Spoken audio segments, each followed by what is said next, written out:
आपका स्वागत है न्यूज क्लिक के डेली राउंडअप में। मेरा नाम है सत्यम And I'm Sumedha. Take a look at the top stories of the day. नोटबंदी के 3 साल पूरे होने पर उसका विश्लेषण बताएंगे आपको। कश्मीर में वकील जो हैं वो हैं हड़ताल पर। झारखंड में रघुवर सरकार के दौरान 22वीं mob lynching. Brazil supreme court के लैंडमार्क फैसले के चलते लूला हो सकते हैं मुक्त। ट्रेड वॉर के बीच अमेरिका और चीन समझौते के करीब। हमारी पहली खबर है नोटबंदी से जुड़ी हुई। 8 नवंबर 2016 को 500 और 1000 के नोट बंद करने के फैसले को आज 3 साल पूरे हो गए हैं। इस अचानक लिए गए फैसले के बारे में बीजेपी सरकार ने 3 साल पहले कई बातें कही थीं।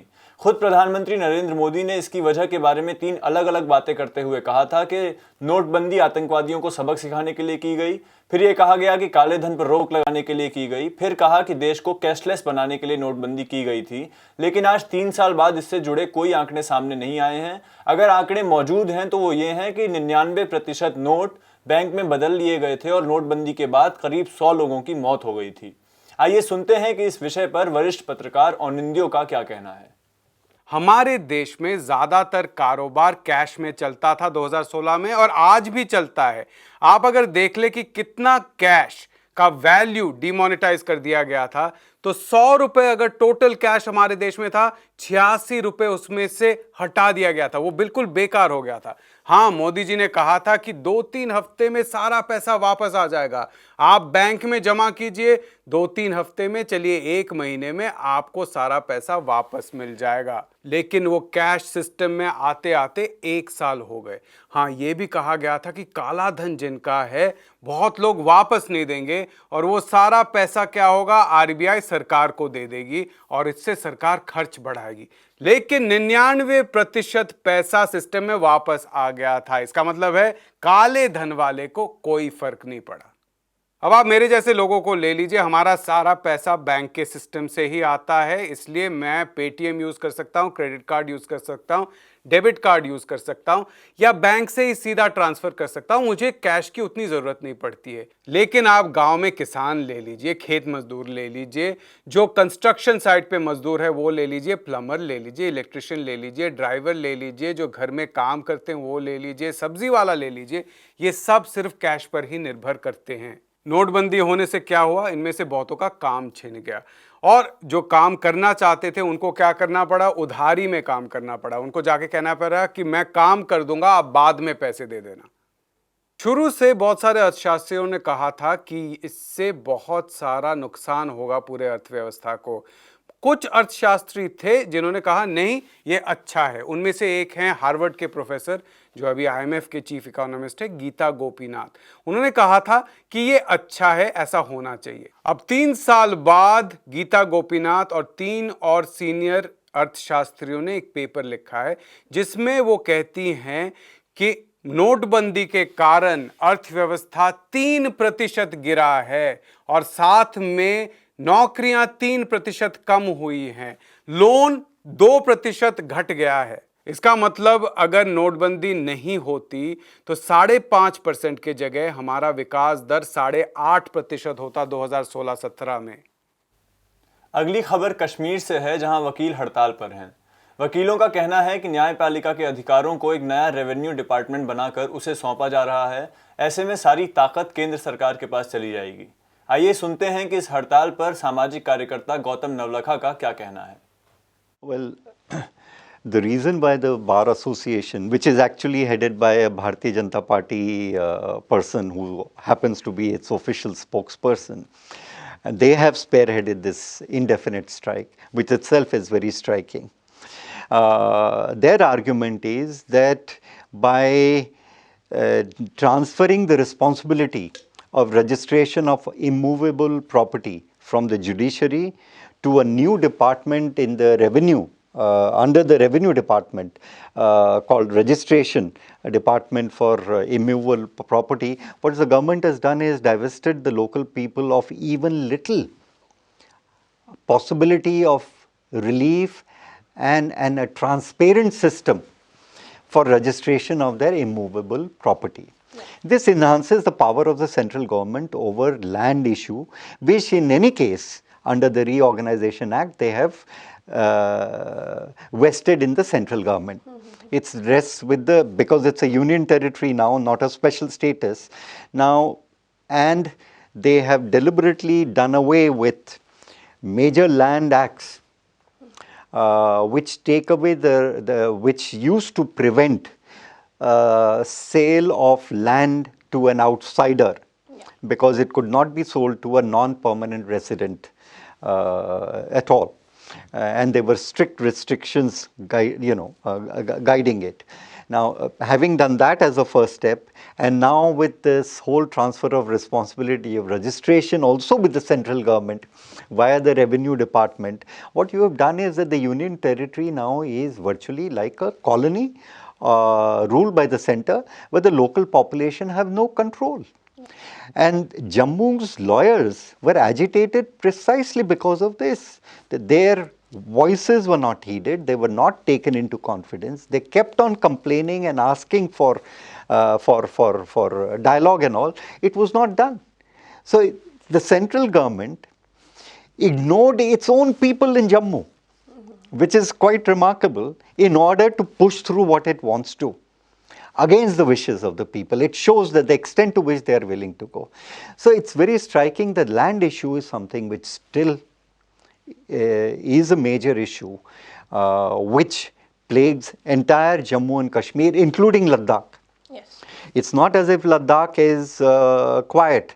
In fact, the demand in Ladakh is for the 6th schedule status, which the central government is unwilling to concede. Yes. Now that's a very striking thing, that if you wanted to divest, bifurcate a state and create a union territory, then surely, given that it's a predominantly tribal area, why don't you bring in 6th schedule, which itself shows the government's intentions of what they plan to do against the wishes of the local community. And I think that is the single most important issue. 8 नवंबर को सरकार ने Bombay high court के जज अकील अब्दुल हमीद कुरैशी को Tripura high court के मुख्य न्यायाधीश के तौर पर नियुक्ति को अधिसूचित किया है। किस तरह से मोदी सरकार जजों की नियुक्ति और स्थानांतरण को प्रतिबंधित या प्रभावित कर रही है, और क्या सरकार का इस तरह का रवैया न्यायपालिका के कमजोर होने की तरफ इशारा करता है, इस पर हम सुनते हैं कि वरिष्ठ पत्रकार मनीष छिब्बर का क्या कहना है। आप 6 नवंबर में प्रिंट में लिखा और आपने कहा, आपका जो सुर्खियां है आपका लेख का, कि no NJAC but Modi government still manages to have a say on जजेस appointments and transfers. NJAC, national judicial appointments commission, राष्ट्रीय न्यायिक नियुक्ति आयोग। थोड़ा आप सरल भाषा में समझा दीजिए क्यों आपने ये लेख लिखा है। देखिए, ये जो ये लेख है, ये तो इसलिए लिखा क्योंकि अभी एक चीफ जस्टिस का अपॉइंटमेंट रुका हुआ है। हो जाएगा अभी मेरे ख्याल से अगले 3-4 दिन में हो जाना चाहिए। लेकिन पिछले काफ़ी, आप कह रहे हैं जस्टिस अकील अब्दुल हमीद कुरैशी जी, वो केस में हम आएंगे। हाँ, और इसलिए लिखा क्योंकि ये एक सिंगल केस नहीं है। ऐसा मैं पिछले 5-6 साल से देख रहा हूँ। पहले भी सरकारें नाम रोकती रही हैं, उन पे सवाल उठाती रही हैं, लेकिन जब कोलिजियम एक बार रेट कर देता था तो सरकार उसको क्लियर कर देती थी, क्योंकि वो मेमोरेंडम ऑफ प्रोसीजर वही कहता है। जो मेमोरेंडम ऑफ प्रोसीजर है वो है एक गाइडलाइन है जो गवर्नमेंट और जुडिशरी के बीच में फैसले से बना है कि ये गाइडलाइन हम फॉलो करेंगे, दोनों फॉलो करते हैं।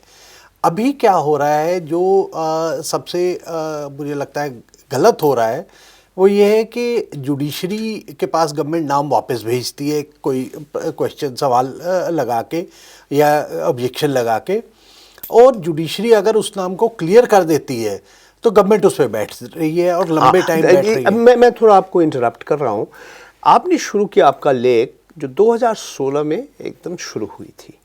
उस समय मोदी सरकार ने कोई कारण नहीं दिखाया, मगर कुछ न्यायाधीश की जो उनका जो नियुक्ति है, अपॉइंटमेंट है, जो सिफारिश था, रिकमेंडेशन था, उसके ऊपर बैठा था 3 जज के ट्रांसफ़र के ऊपर। तीनों का नाम है उत्तरांचल हाई कोर्ट के जो मुख्य जो न्यायाधीश है के एम जोसेफ, वहाँ जो उस समय थे, अभी उस सुप्रीम समय कोर्ट थे, में। अब वो अभी सुप्रीम कोर्ट में के एम जोसेफ जी आंध्र प्रदेश और तेलंगाना हाई कोर्ट में उनका ट्रांसफ़र हो गया था।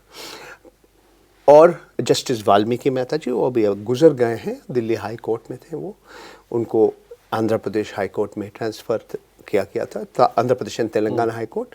और जस्टिस एम आर शाह जो गुजरात का जो हाई कोर्ट है, वहाँ से मध्य प्रदेश का हाई कोर्ट।